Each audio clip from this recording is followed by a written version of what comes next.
Hello students, good morning. अपने जो कल्पित माध्य से समांतर माध्य ज्ञात करना चल रहा था, तो उसमें आज हम वर्ग अंतराल वाली बंटन से समांतर माध्य ज्ञात करते हैं कल्पित माध्य निकाल कर। तो देखो, क्वेश्चन नंबर जो अपना 7वां है 14.17.4 का क्वेश्चन है। 40 से 50 और 100 तक है। तो ये तो अपना वर्ग अंतराल है।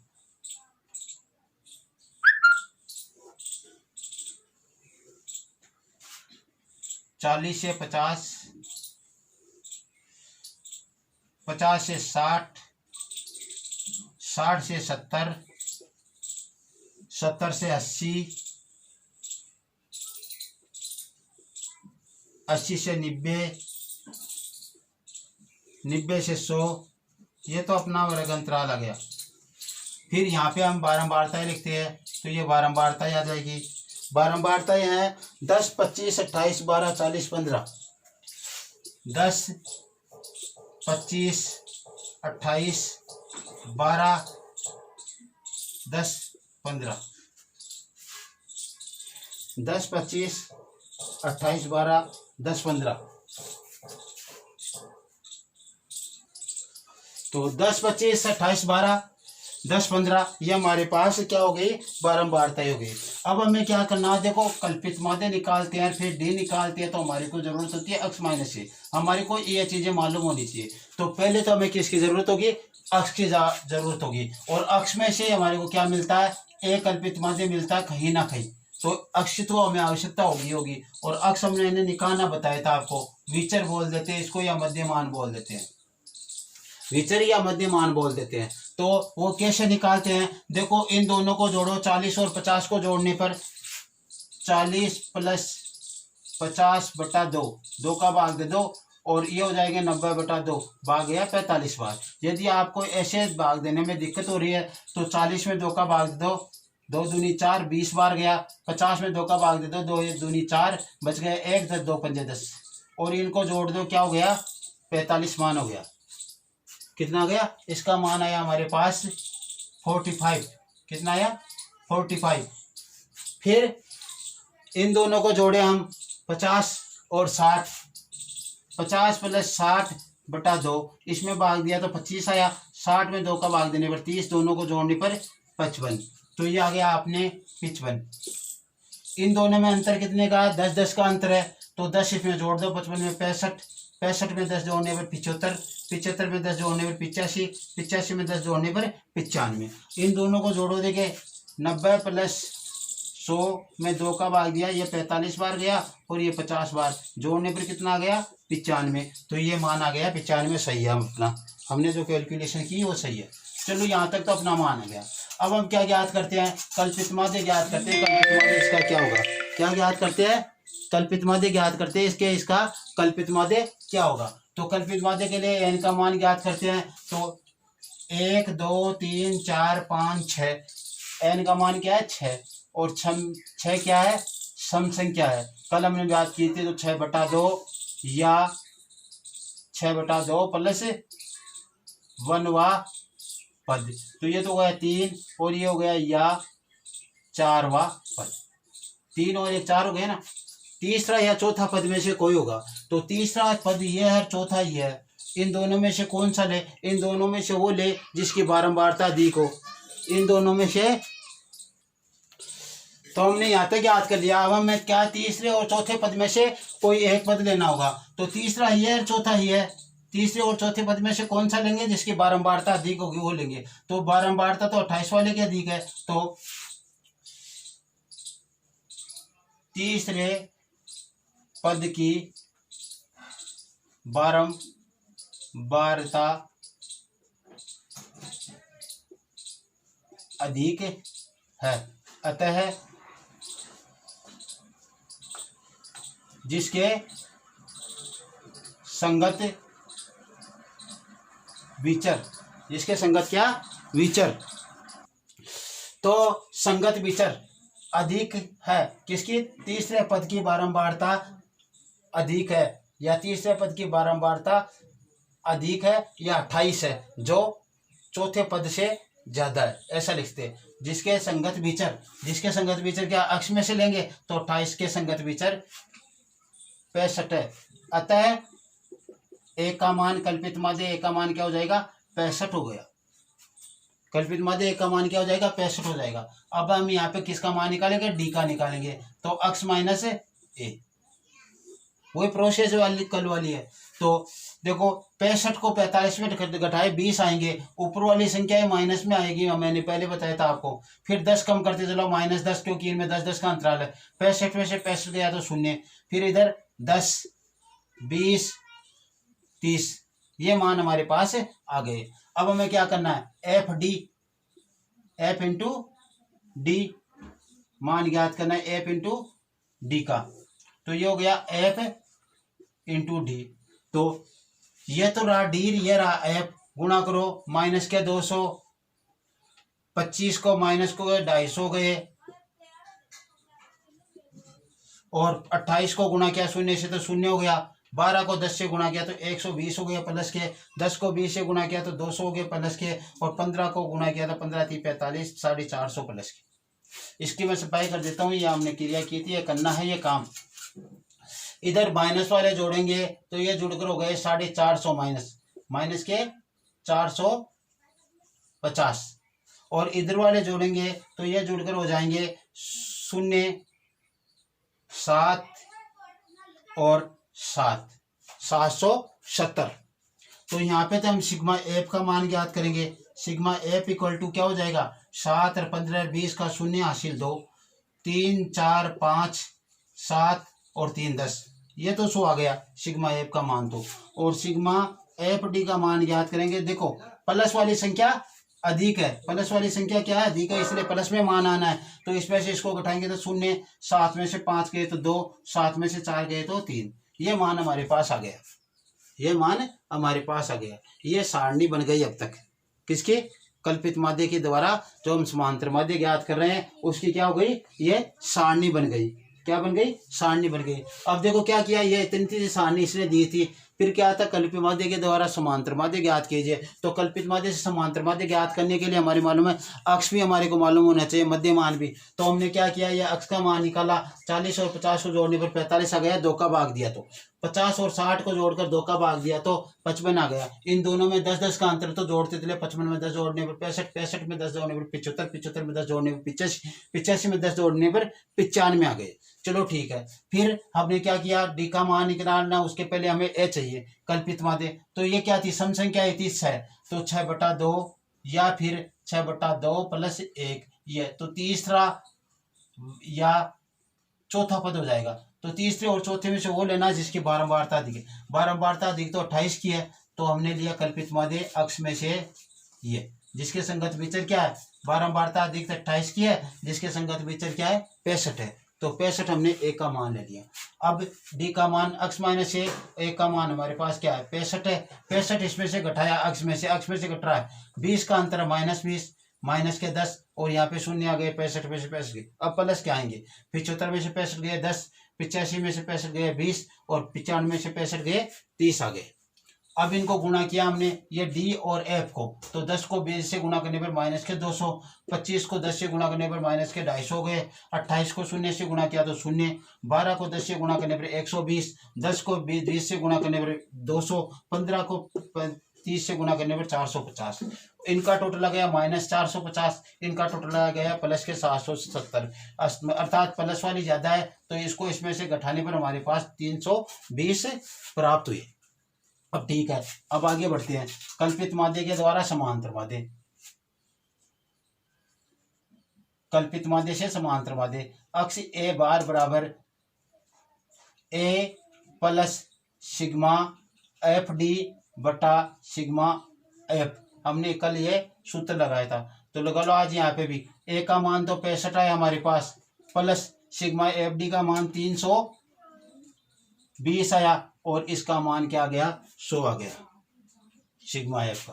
तो 65 प्लस देखो 320 उतारो, 320 उतारो, 2 अंकों के बाद में दशमलव लगा दो, जैसे 320 उतारा और नीचे 2 जीरो तो 1 और 2 गिलो और 1 का दशमलव लगा दो, तो ये क्या हो जाएगा 303.20। इसको जोड़ा तो क्या हो गया 65 में 3 जोड़े तो 68.20। ये हमारा कल्पित माध्य के द्वारा समांतर माध्य ज्ञात हो गया। कल्पित माध्य के द्वारा समांतर माध्य हमारे को प्राप्त हो गया। क्या हो गया? कल्पित माध्य के द्वारा समांतर माध्य ज्ञात हो गया। तो ये देख लो आप इसका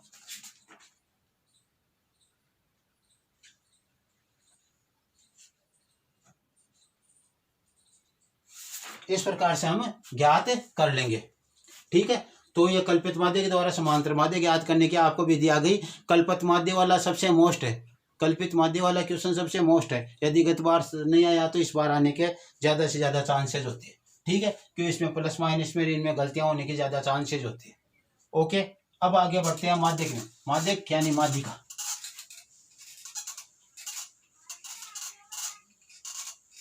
माध्यक यानी माध्यिका। माध्य के लिए हम क्या करते हैं?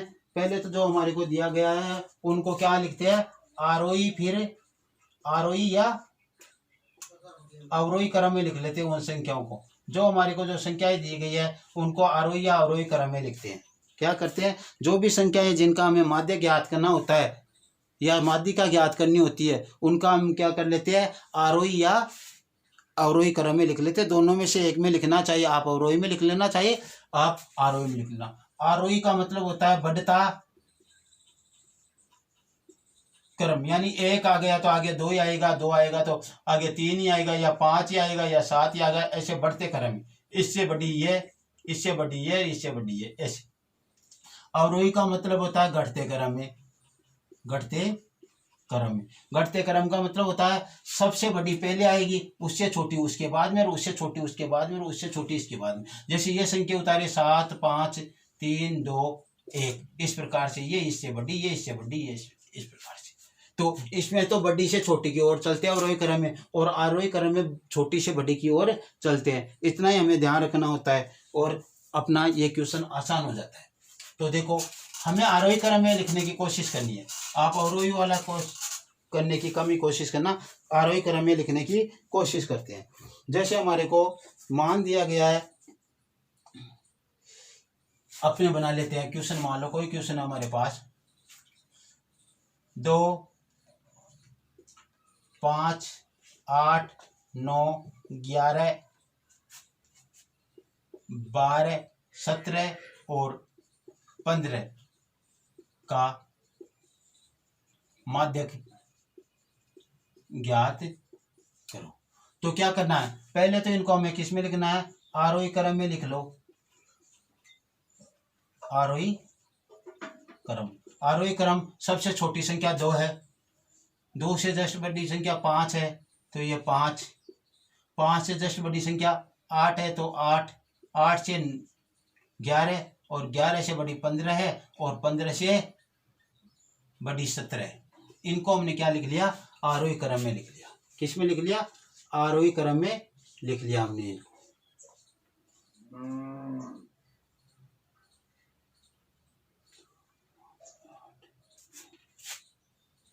11 भी है ना यहाँ पे, 11, 15 और 17 ये संख्याएं हमने उतार ली। अब इन संख्याओं की हमने काउंटिंग की, 1, 2, 3, 4, 5, 6, 7। n बराबर क्या है? 7 है। क्या है? विषम है। 7 क्या है? विषम है। तो हम m का मान ज्ञात करेंगे, m का माध्य का, तो क्या हो जाएगा? पहले तो हम निकालेंगे n + 1/2 पद। ये पद माध्य के लिए आएगा, माध्य का ये पद होगा। तो क्या हो जाएगा? 7 + 1/2 पद, यानी 8/2 पद, यानी 4वां पद। जो चौथा पद है ना वही अपना क्या हो जाएगा? माध्यक हो जाएगा। तो m बराबर हम क्या ले लेंगे? माध्यक 1, 2, 3, 4, ये चौथा पद।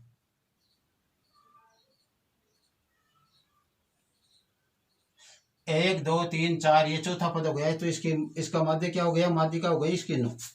इन क्वेश्चनों में से इस प्रकार से हम क्या करते हैं? ज्ञात करते हैं। इसकी माध्यिका क्या हो गई? 9 हो गई। इस प्रकार से हम इसको तैयार कर लेते हैं। चलो, इनमें से आप ज्ञात कर लोगे। अब एक हम सम का कर लेते हैं। ये तो विषम वाला था, सम के बारे में करते हैं क्वेश्चन।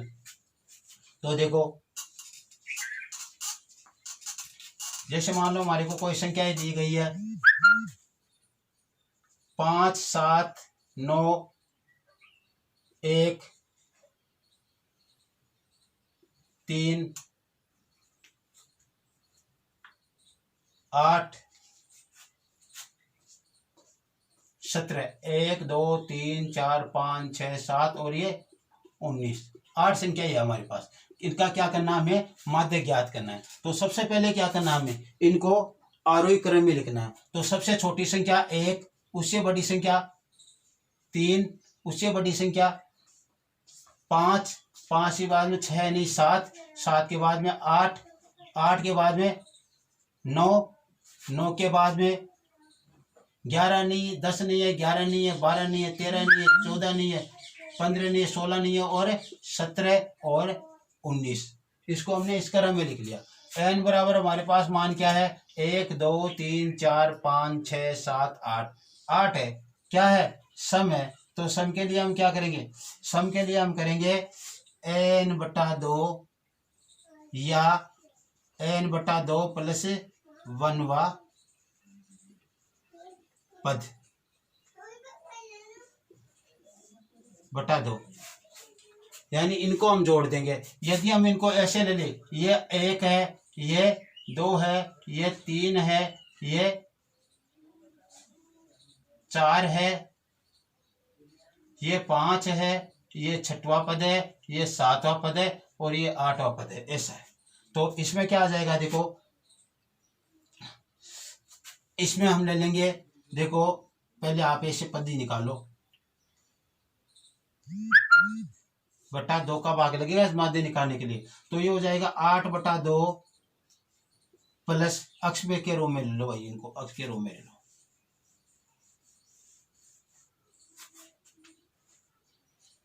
किस में रूप में ले, अक्ष रूप में ले। अक्ष रूप में लेने के पहले ये सम के लिए 8/2 या प्लस 8/2 प्लस 1वां पद बटा 2। तो क्या हो जाएगा, 4 प्लस 1वां, यानी इन दोनों का हम क्या लेंगे, एलसीएम लेकर ज्ञात कर लेंगे। क्या करेंगे, एलसीएम नहीं सॉरी माध्य निकाल लेंगे। इन दोनों का क्या कर लेंगे, माध्य ज्ञात कर लेंगे सम के लिए। तो इस प्रकार से हमारे पास क्या हो जाएगा, वह पद और चौथा या 4 प्लस 5वां पद, 4 या 5वां पद, 4 या 5वां है। तो हमें क्या करना है, इसका एम निकालने के लिए दोनों का माध्य के लिए निकालेंगे, ऐसे तो निकलेगा नहीं इसमें। तो x 4 plus x 5/2, x 4 plus x 5/2 कर दो आप। चौथा और 5वां पद लो और उसमें 2 का भाग दे दो। तो चौथा और 5वां पद लिया हमने, तो 1 2 3 4 और ये 5, ये हमारे पास आ गए। तो हमारे पास क्या आ गया, 7 प्लस 8/2 बराबर 15/2 और बराबर 7.5। ये माध्यक आ गया। एम बराबर क्या आ गया, 7.5 मान आ गया हमारे पास। एम बराबर क्या आया, 7.5 मान प्राप्त हुआ हमारे पास।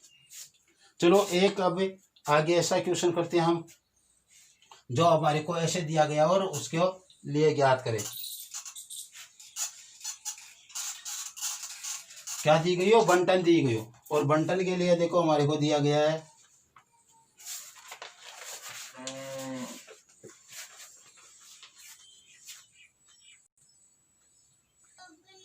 तो हम क्या कर रहे हैं, बंटन के द्वारा माध्य ज्ञात करने वाला क्वेश्चन है कर रहे हैं। तो बंटन के द्वारा माध्य ज्ञात करने वाला क्वेश्चन देखो, हमने क्वेश्चन ले लिया। जैसे मान लो इनमें से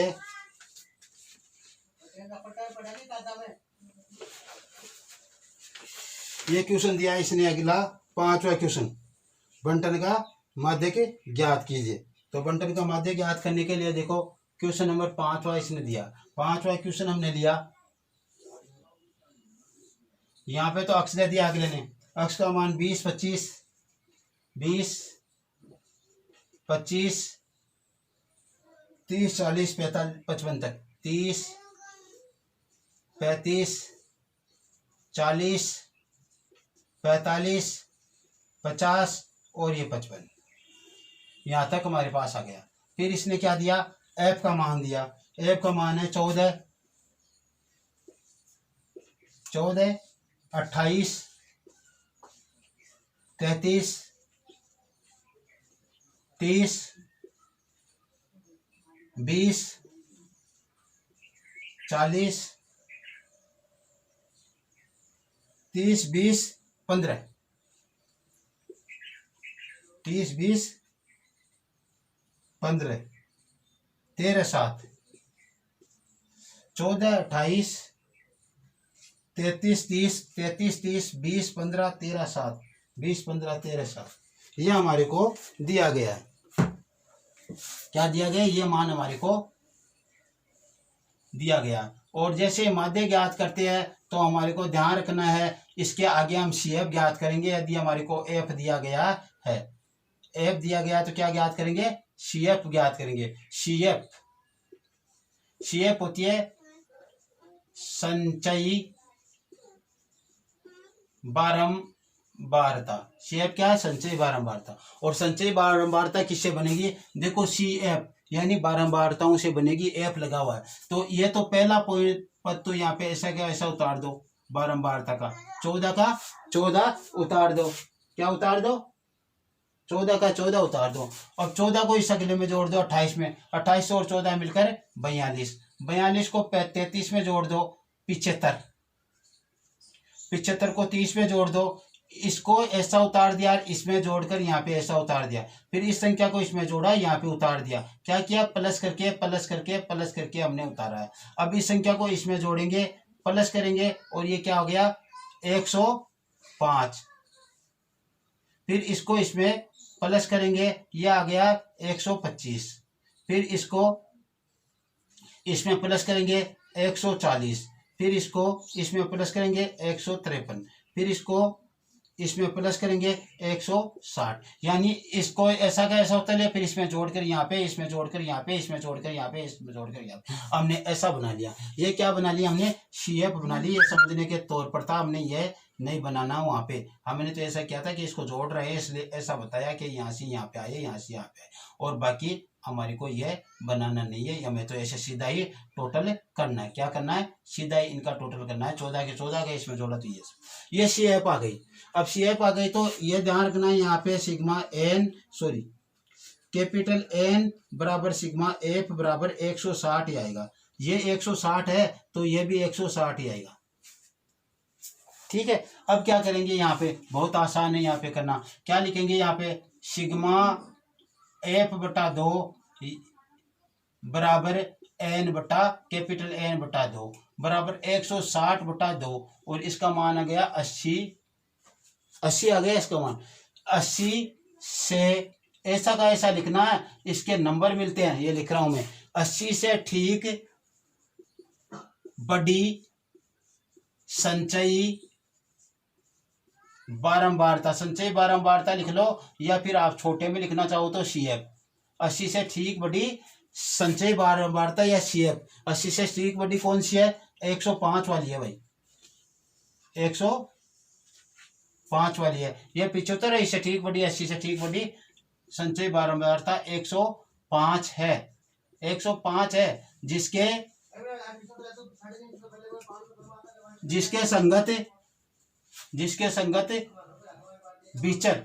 संगत विचर का मान क्या है, किस में लेना है, अक्ष में से लेना है। जिसके संगत विचर 35 है, अतः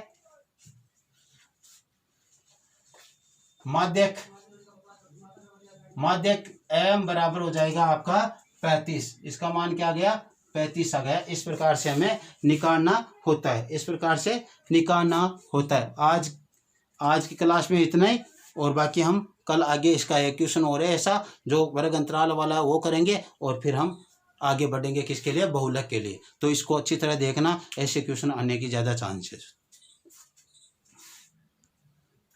ओके, कल्पित माध्य वाले क्वेश्चन को ढंग से देखना, वो करना बहुत ज़रूरी है। कल्पित माध्य वाला क्यों, और ये बहुमाध्य का भी देखना हमारे को, माध्यक जिसे हम बोलते हैं, और बहुलक भी करना है। ओके, थैंक्स, आज के लिए इतना।